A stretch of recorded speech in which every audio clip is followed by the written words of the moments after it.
Hey, I'm Ernesto Contreras, and you're listening to the What is Crypto podcast. What's up, everyone? Welcome to the What is Crypto podcast with your boy, Nye. My name is Matthew Aaron, and I'm the producer of the show. Today, we're talking to our good friend, Ernesto, and Ernesto is from Venezuela. And as we all know, Venezuela has been hit by economic turmoil, causing massive hyperinflation, pricing goods and services out of the reach of basically everyone, and destroying their economy, their jobs, and their political stability. Now, there's been a lot of back and forth in tweets lately that Venezuela isn't looking at Bitcoin or any other kind of digital asset to help solve this problem of hyperinflation. Well, our friend Ernesto says that is not true. He works for Dash, and he says and advocates for cryptocurrency to help solve these problems. Now, of course, everyone isn't using Bitcoin in Venezuela or Dash or what have you, but it does create another mode of exchange. When your currency is seeing hyperinflation, when your banks no longer will give you access to your funds, what do? How do you transact? You might go to the US dollar, you might find another currency like the euro, but Bitcoin and cryptocurrency is another option. Well, I'm happy to welcome our good friend, somebody who I've personally met, had some drinks with, and played tokas with, Mr. Ernesto, and he's going to tell us all about this situation over in Venezuela. Before we get into that, please make sure you're subscribed, leave us a rating and comment on iTunes, and make sure to share this with all your friends who are about to get into cryptocurrency, buying at all-time highs, unless they buy now. We'll see you after the show. Glad to have you back on the show, my man. Can you share your full name and title with me, please? My name is Ernesto Contreras. I am the Business Development Manager for Dashcore Group in Latin America. Awesome. And how would you describe yourself? I'm an engineer. I have about 15 years of work experience in the consumer and technology sectors. The first half of my experience, I was in Venezuela working for consumer products. And then in about 2011, I moved to China, to Shanghai. I got an MBA there and lived for a few years. And then I've been living and working in technology sector in Mexico City since 2017. Since 2017, I've been focused 100% in cryptocurrency.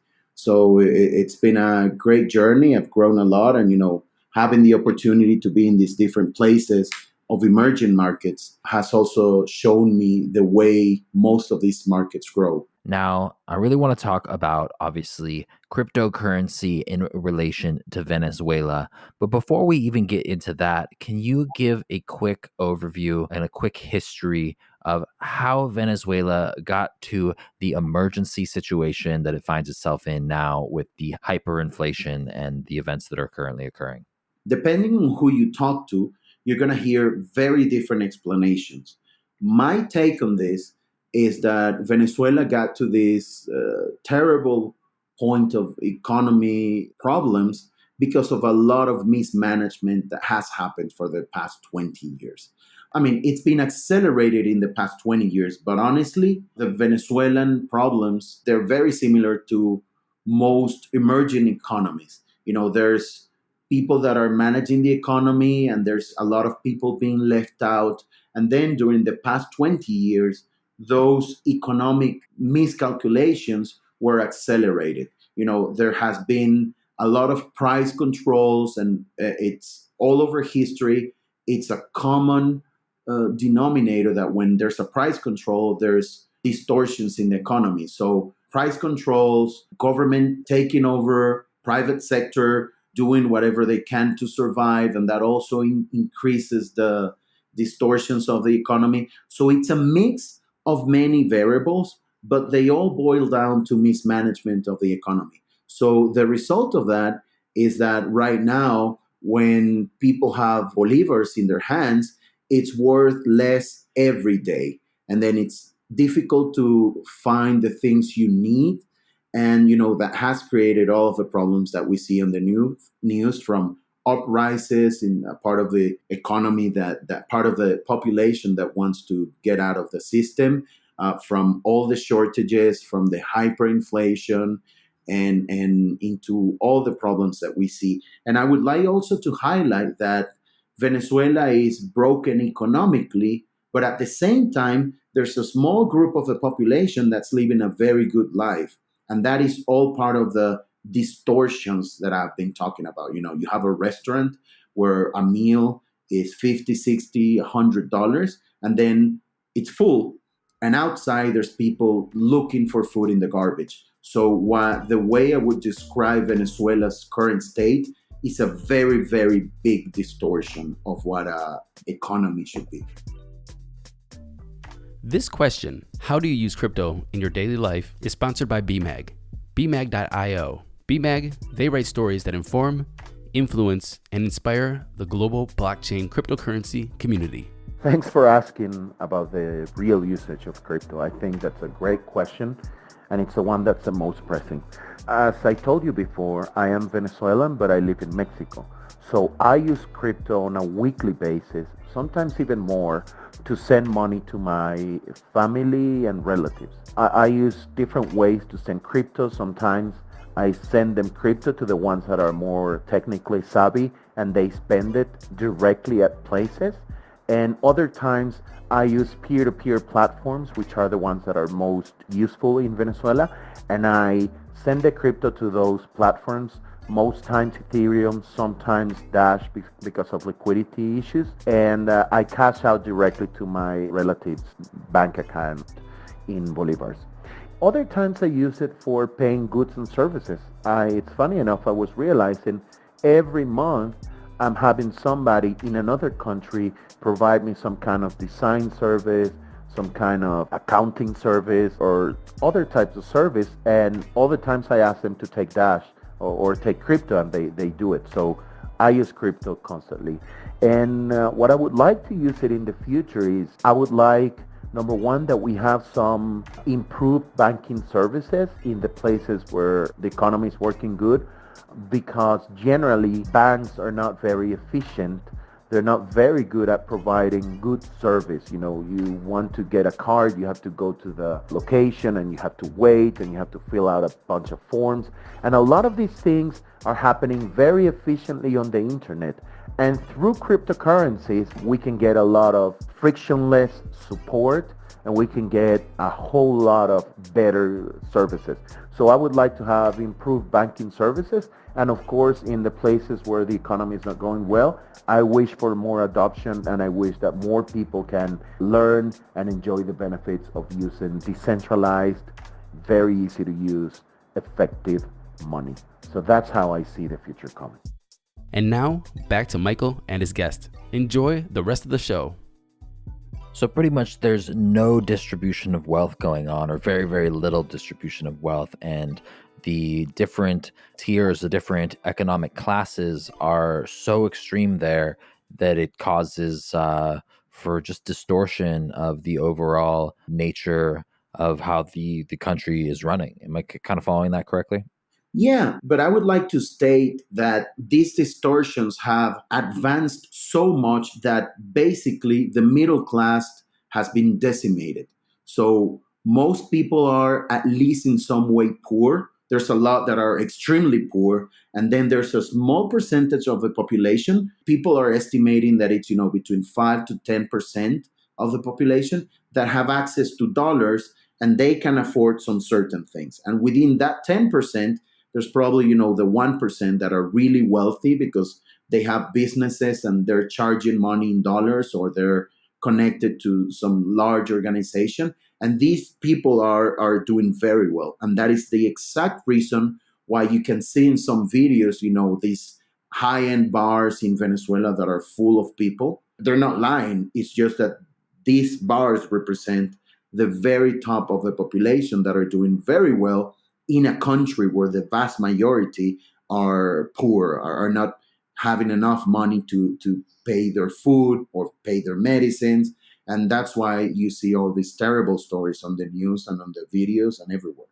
And how does crypto play a role, or how is it playing a role in Venezuela right now? Well, number one, crypto is an opportunity for people to have a chance of surviving in this place. There's different roles that crypto is playing. One of the most popular roles is that a group of these people, I would say that is a lot of the people that are better off, found a way of getting rid of their bolivars and buying Bitcoin on local Bitcoin. That's why you have such high volumes of Bitcoin being bought in Venezuela. Last week I checked and it was around 500 Bitcoin per week. And that's a lot of money that's being moved there, especially when you compare it to the crumbling economy.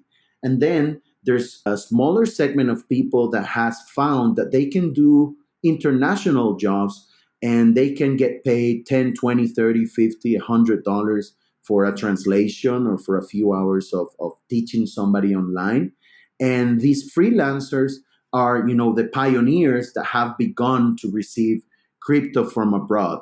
There's another group of people, still small, that are, those merchants that because of all the economic problems of hyperinflation, the system's not working, the infrastructure broken, they've decided to start accepting crypto payments for their everyday sales. And that's why, for example, in Dash, we have about 1,000 places today where you can buy things and pay with Dash. So all of this, in the midst of all these huge problems and this terrible economic situation, crypto has provided a solution for some of the problems. And that is just amazing. And that is the reason why in Venezuela there's a lot more interest and a lot more adoption than, let's say, a place where the system is working, even though they might have problems. But, like in Mexico, the economy is not broken. So there's not so much interest to get a payment in Dash, whereas in Venezuela, it's solving a payment problem. So that is the role that crypto is playing right now in Venezuela. And I foresee that it's going to continue growing. And I hope and I pray every day that we get out of this bad situation. But still, when we get out of this problem, cryptocurrency will play a role in the rebuilding of the country. Now, is this something that is just starting to really get integrated into Venezuela? I guess the deeper question I have is this something that's actually working there? Because we see so much talk about quote unquote adoption, and this is a region of the world that is in need of some technology like this. But are people actually using it? Adoption is kind of like a two-step process, and everywhere people talk about adoption in terms of users that want to spend it and places where you want to spend it. I have seen Venezuela growing a lot in terms of the places where you can spend your crypto, and there's still the part to solve about having massive amounts of users to be able to spend. For example, with Dash, we've seen the spike and the creation of an ecosystem where you can go and buy anything from your breakfast until your late night beers with Dash. And still, the part that needs to be solved is how can you make it easy for a lot of people to buy Dash and spend it? And there's multiple factors. People are getting rid of their bolivars because they're not working. There's an economist that calls it bad money, and now they're getting Dash or Bitcoin, which they call good money, and they don't want to spend it as much.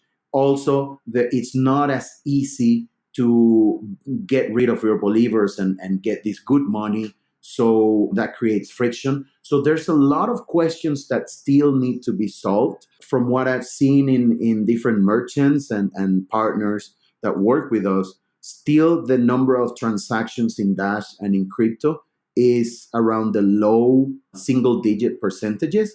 But what we are seeing is that there's more interest every day, and there's more options for people to receive Dash and receive crypto. So in the midterm, I think that this will continue to grow because it's providing one option for people to solve their payment problems.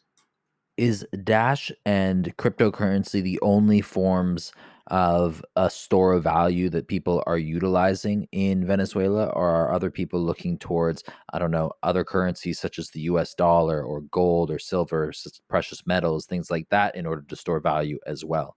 Anything that is not bolivars has become a store of value. Obviously, because of the power of the dollar, people want to use the dollar as much as possible. And as a matter of fact, you can pay with dollars in most of the country. I'll give you a reference for people that are outside of the US. I live in Mexico City, and if I have a $50 bill and I want to pay in restaurants here, it's going to be very tough. Almost in no place they take it unless it's close to, the airport or a touristic place. But in the general, outside of the US, in general places, you cannot pay with dollars.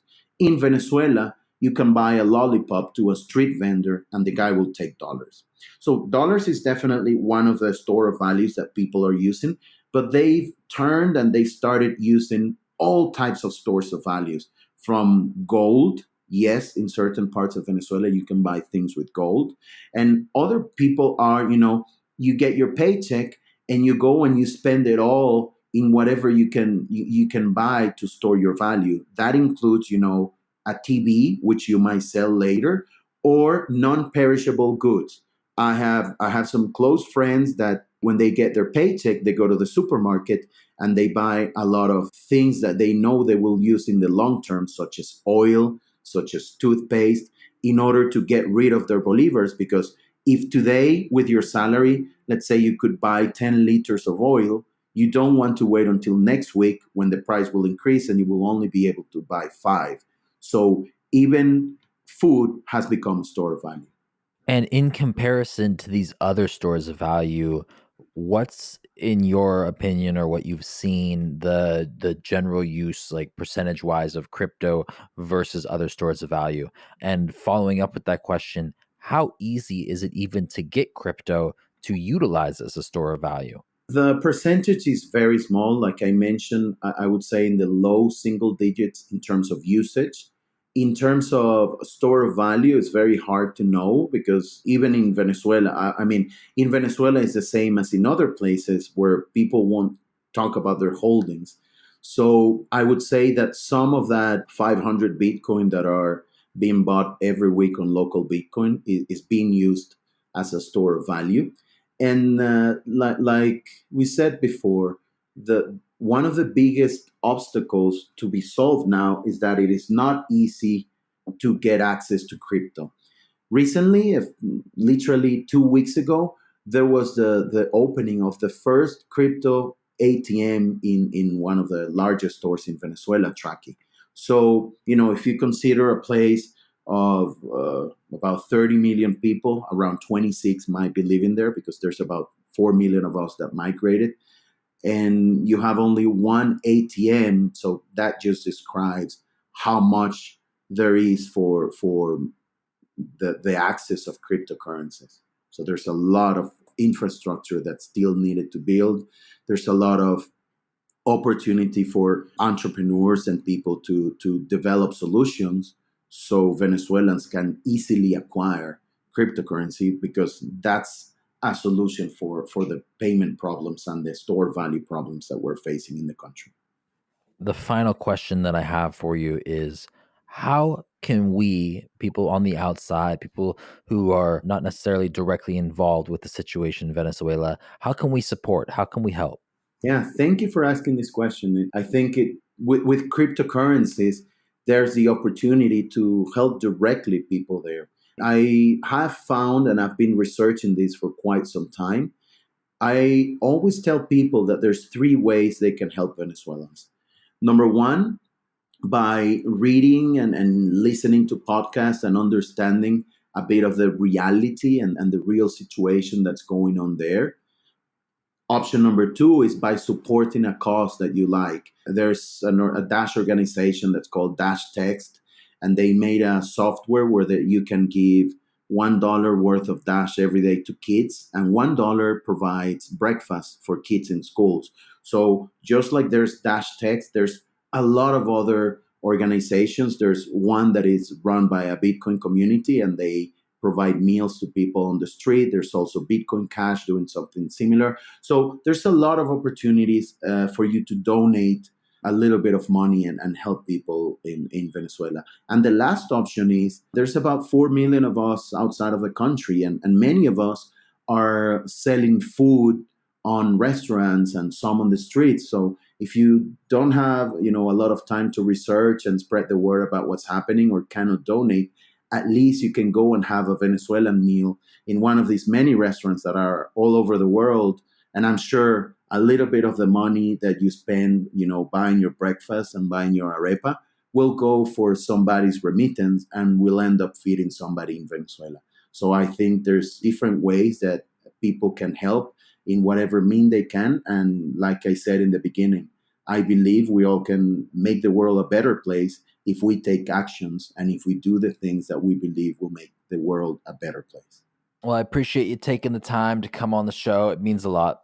Thank you for inviting me. I'm really excited to participate and share with your audience. And I think this rebrand and this relaunch of your show, it's really, really interesting because you're making it simple for people to start learning about crypto. And there's a group of people that know a lot about crypto, but the vast majority of people still need to learn the basics and need to learn, more or less from zero. And I think having a show that tells people what is crypto is going to go a long way. So I really wish you the best, and I'm really happy to participate. And anytime you want to discuss a topic, I'll be here, man. Thank you.